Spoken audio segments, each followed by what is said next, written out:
Hello, you're watching All 24 News World News Program. I'm your host, Melissa Morkhimilet, and to the headlines.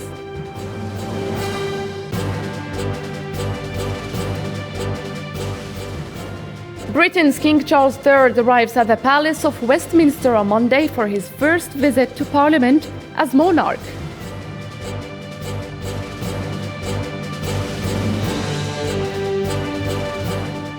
And in Sweden, preliminary election results are expected to boost a populist anti-immigration party.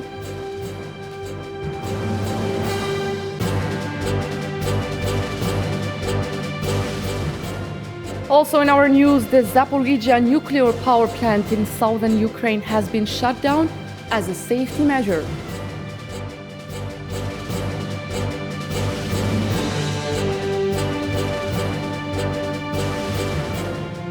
And Iran says it is ready to continue cooperating with UN nuclear watchdog while revealing a drone capable of hitting major cities in the Palestinian lands occupied by Zionist entity.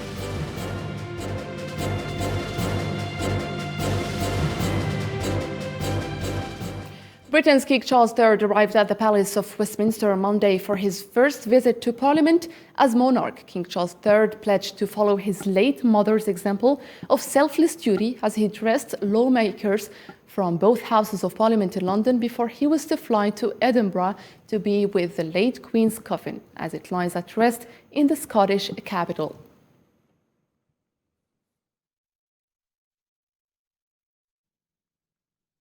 My lords and members of the House of Commons, we gather today in remembrance of the remarkable span of the Queen's dedicated service to her nations and peoples. While very young, Her late Majesty pledged herself to serve her country and her people and to maintain the precious principles of constitutional government which lie at the heart of our nation. This vow she kept with unsurpassed devotion.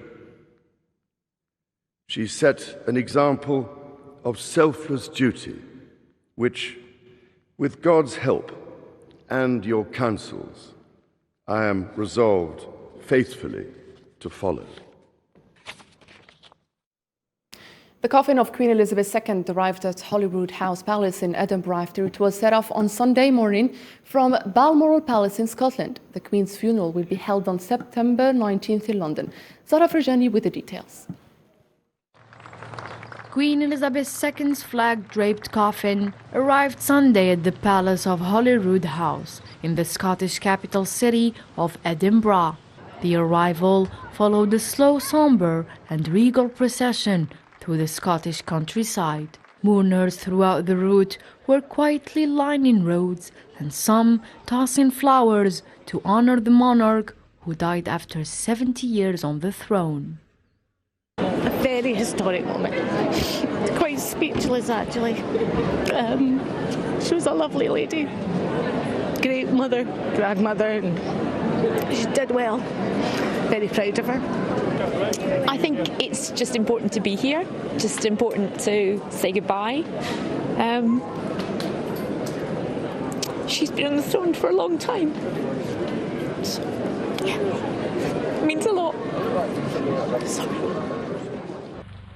This historic goodbye was marked by thousands of people paying their respects. I swear my allegiance to the Queen as a former soldier.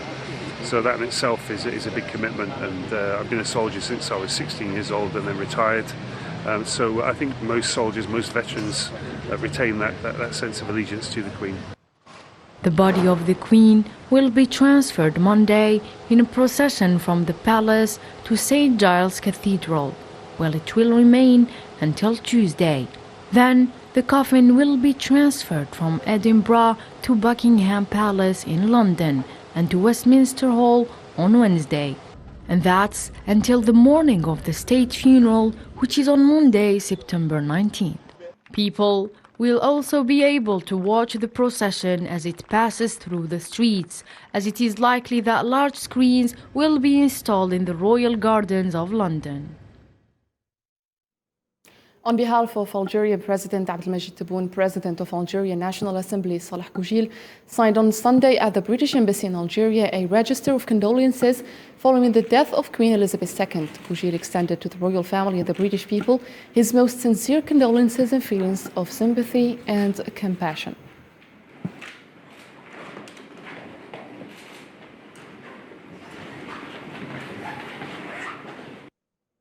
Her Excellency British Ambassador to Algeria Sharon Waldell has expressed her deepest sadness following the death of Queen Elizabeth II, voicing her gratitude for the solidarity of the Algerian people as well as the messages of condolences of President Abdelmajid Tebboune. We were all deeply shocked and saddened at the announcement of the death of Her Majesty Queen Elizabeth II on Thursday. Our collective thoughts and the thoughts of people around the world are very much with King Charles III and his family. Everyone remembers warmly her visit to Algeria in 1980, soon after the devastating earthquake. I know that she visited many of those that were affected at the hospital during that visit. And I've also been deeply touched by the affection shown by the Algerian people towards Her Majesty the Queen. I am most grateful for all the messages of condolence that we have received, and I particularly extend my thanks to the President and His Excellency the Foreign Minister for their kind words at this very sad time. Minister of Energy and Mines Mohamed Arqab was received today in Kuwait as special envoy of the President of the Republic Abdelmajid Tebboune to deliver the official invitation letter to the Crown Prince Sheikh Mishal Al Ahmed Al Jaber Al Subah in order to attend the Arab Summit scheduled for the 1st and 2nd of November 2022 in Algeria. An intensive participation was witnessed in the Communication Generations Forum to support joint Arab action organized by the Algerian Observatory of Civil Society in Oran province west of Algiers. The event was an opportunity for civil society and activists as well as experts and former diplomats from 20 Arab countries to exchange views over supporting joint Arab action amidst the challenges that the Arab world is facing. The Arab world is full of youth, energy and active civil society, which some irresponsible parents try to use it in serving narrow, self-interest and ambiguous agendas and objectives. The future must belong to the conscious minds, which are rooted in the nation's history and civilization, to stand up against those who try to destroy our future generations and kill its ambitions. Your objective will be identical to the one the Arab Charter of Arab Civil Society 2016-2026, which was adopted by the Arab League, so it's to adopt and react to the changes and development that the Arab region is witnessing. The Humanity Day celebrations in the capital Paris witnessed a day of solidarity with the Sahrawi people, especially the struggle of the Sahrawi women. Sultana Khaya gave the opening speech of the event to express her bitter experience and suffering under the oppression and siege of the Moroccan occupation.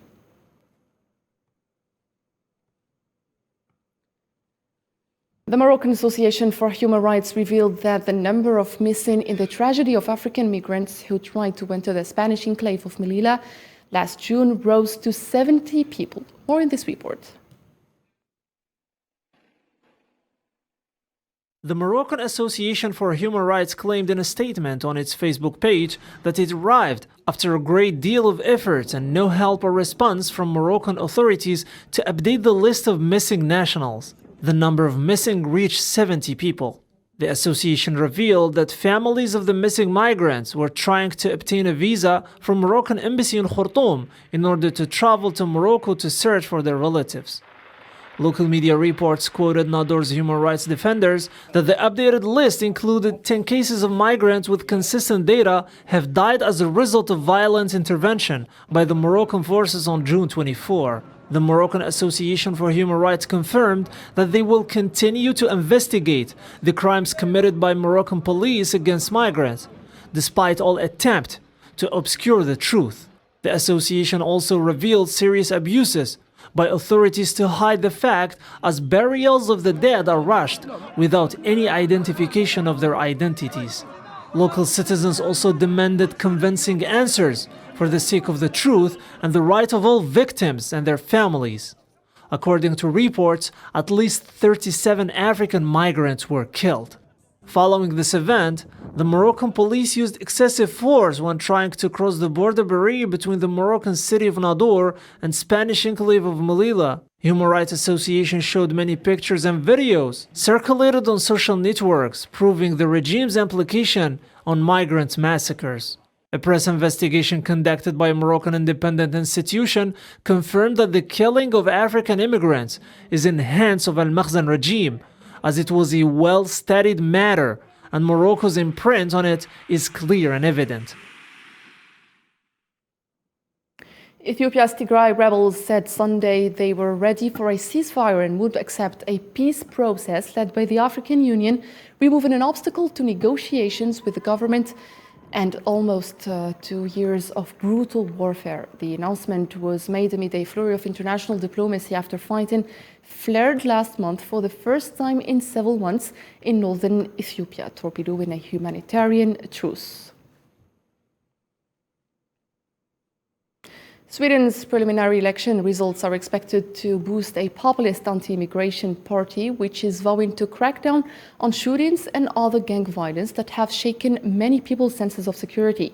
The Sweden Democrats won seats in parliament for the first time in 2010 and have steadily gained more voters in parliament with each election. Osama Ayadi reports. Sweden's right bloc inched into the narrowest of leads with around 90% of votes counted after Sunday's general election, with results pointing to a new government after 8 years of Social Democrat rule. After a nail-biting count which initially favored the incumbent center-left government, opposition parties supporting the center-left moderate party leader Ulf Kristersson to form a new government secured 176 of 349 seats in parliament. The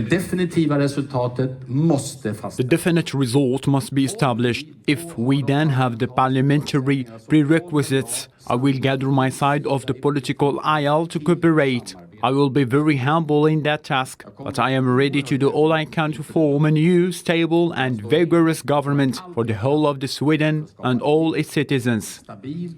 Och en handlingskraftig regering för hela Sverige och för alla medborgare.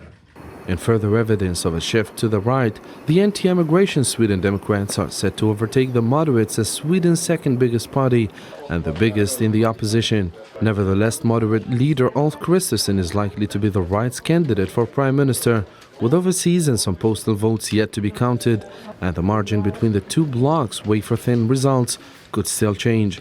I'm very optimistic. I believe in this. I think the overseas votes will come and they tend to be conservative. And then we have the advanced votes, but they won't vary that much. So I believe and hope in a win. Kristersson would seek to form a government with the small Christian Democrats and possibly with the Liberals, and only rely on Sweden Democrat to support in parliament. Social Democrat Prime Minister Magdalena Andersson did not concede defeat on election night, saying results were too close to call.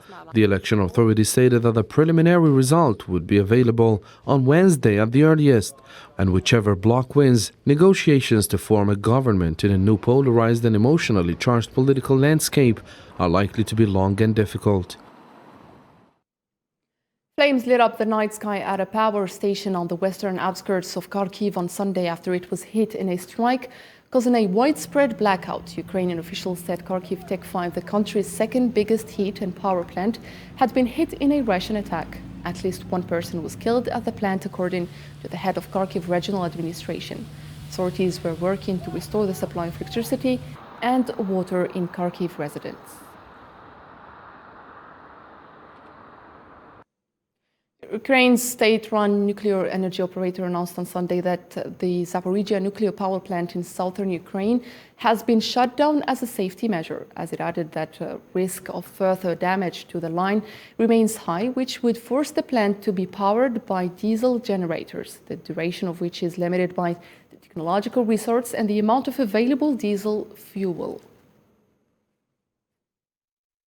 Zaporizhzhia nuclear power plant autonomously produces power for its own needs so that it can provide power to all its technological systems. such as safety systems. That way, it ensures power for its own system. The EU approved the proposal made by the European Commission following the political agreement of the foreign ministers. Russian citizens have lost access to the European Union's visa facilitation, agreement with Russia. In practice, this decision means that the visa application fee will cost 80 euros from the current 35 euros. It will be necessary to present more documents.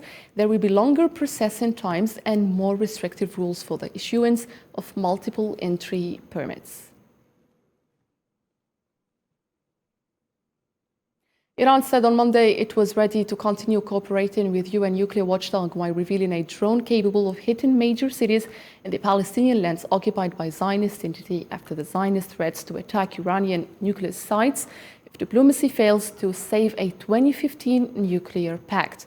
Iranian Foreign Ministry spokesman Nasser Kanani urged the International Atomic Energy Agency not to yield to Israel's pressure over Tehran's nuclear activities.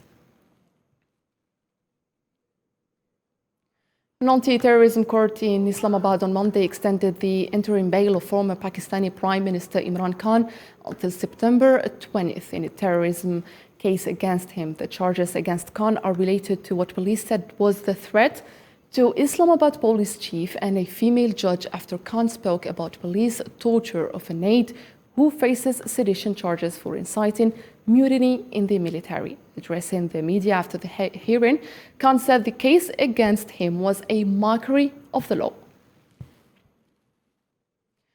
Americans on Sunday marked the events of September 11, 2001 with tearful tributes and vows to never forget 21 years after the deadliest attacks in the nation's history. Hossein Berkan has the full story. We'll never forget. We'll never give up.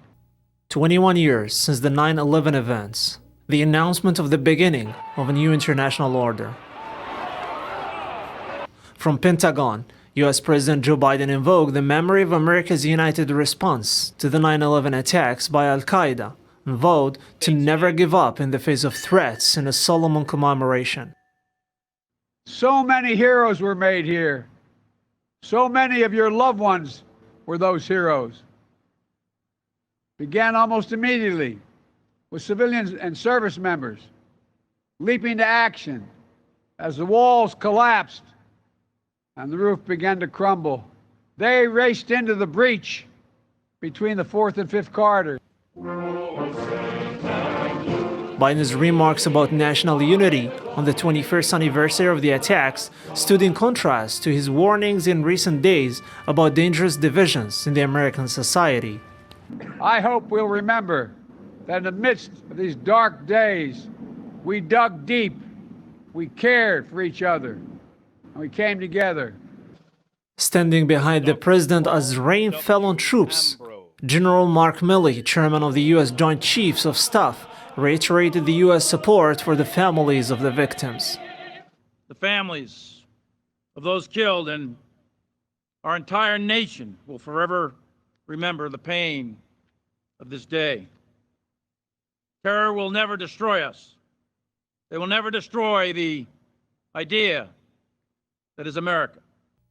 Nearly 3,000 people died in the attacks when Al-Qaeda hijackers flew plane into the New York's World Trade Center towers and into the Pentagon in Arlington, Virginia, while a fourth plane crashed in Pennsylvania. Today we stand together to remember a day of horror and loss. But we also remember a day of monumental courage and compassion.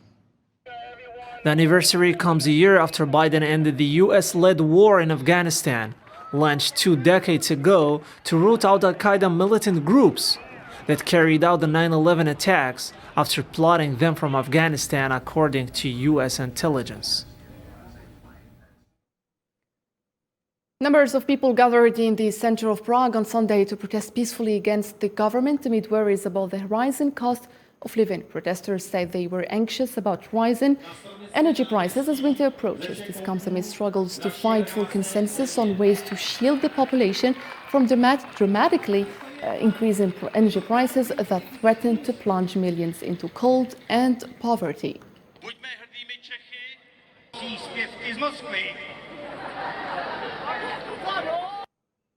Hundreds of thousands of Catalan separatists held a rally in Barcelona on Sunday in an attempt by the march's organizers to reignite the independence movement that is fraying as it nears the 5-year anniversary of its failed breakaway bid from the rest of Spain. For the past decade, this September 11th rally held on Catalonia's main holiday has been the focal point of the Northeast region's separatist movement.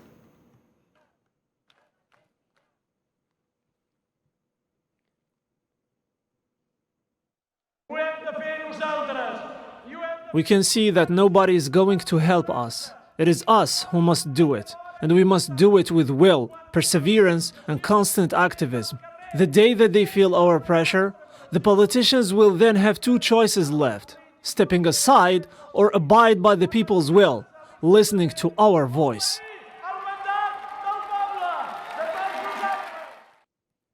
The UN Secretary General said on Saturday from Pakistan that he had never seen a climatic carnage of this magnitude following the floods which devastated the south of the country.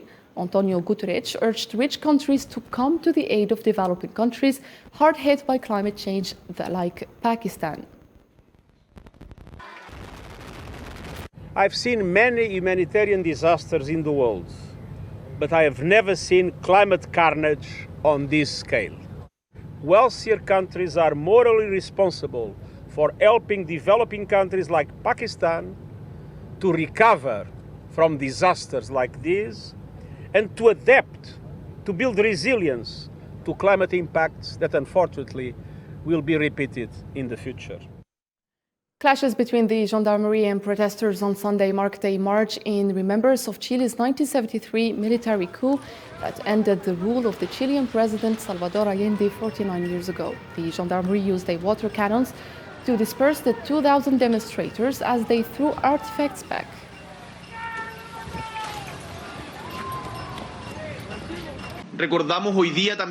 Today, let's remember those who went missing and that even today, we still don't know where they are.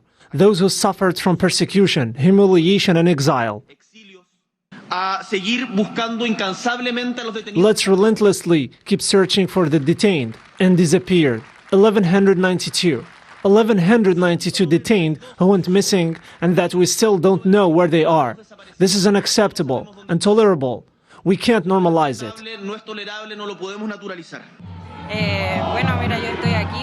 I am here because I think it's very important to always commemorate our comrades who were murdered during dictatorship and also continue to seek justice for them.